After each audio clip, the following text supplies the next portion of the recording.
l'extrapolation du procédé de production de cellulase par Trichoderma raisei en utilisant une approche Scaldone et finalement peut être résumée de façon assez simple.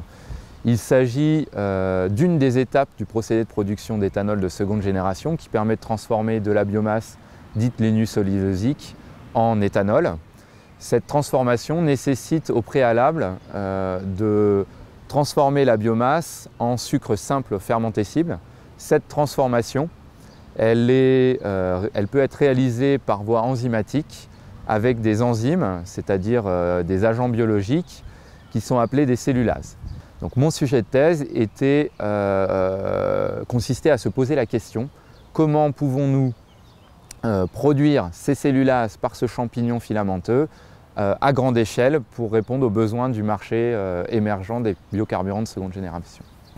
Alors la thèse de Nicolas Hardy a fait l'objet au départ d'une collaboration étroite entre IFP Énergie Nouvelle et AgroParisTech.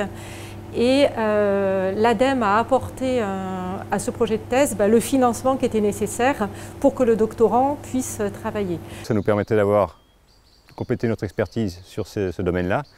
D'autre part, ça nous permettait aussi un lien fort avec, avec le cofinanceur, qui était l'IFPEN. Donc ces enzymes, le coût des enzymes représente un des verrous économiques au développement de ce procédé. Et dans le cadre de cette thèse, on a travaillé sur essayer de reproduire à l'échelle laboratoire les contraintes qu'allait subir le micro-organisme à l'échelle industrielle. Ça a été très bénéfique, je pense, pour Nicolas et pour IFP Énergie Nouvelle.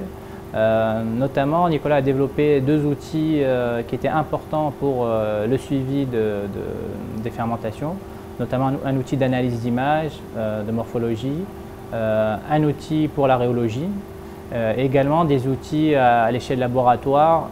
Nicolas a utilisé les différents outils qu'il a mis en place pour définir des critères capables de prédire de façon pertinente le comportement du champignon lorsque ce champignon est cultivé à petite échelle et lorsqu'on va le cultiver à grande échelle, donc à échelle industrielle. Donc l'originalité de ce travail, ça a été de définir ces critères pertinents et de les valider à grande échelle. Là, le sujet, il a nécessité d'aller chercher des compétences et des connaissances et des spécialistes dans beaucoup de domaines. Ça, c'était déjà premièrement très enrichissant. C'était une thèse multidisciplinaire, donc il s'est formé en fermentation, il a appris à faire du continu, du fed batch, et il s'est formé en génie chimique, c'est des notions importantes en génie chimique.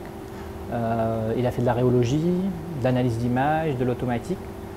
Ensuite, un deuxième point, ça a été la chance d'aller du laboratoire jusqu'à vraiment l'application et la mise en œuvre industrielle du sujet.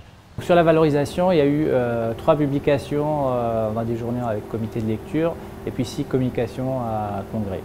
Une des choses les plus évidentes que m'a apporté cette thèse, c'est l'emploi que j'ai eu tout de suite après, puisque à la fin de mon contrat de thèse, j'ai tout de suite obtenu un contrat au sein d'une entreprise, une industrie.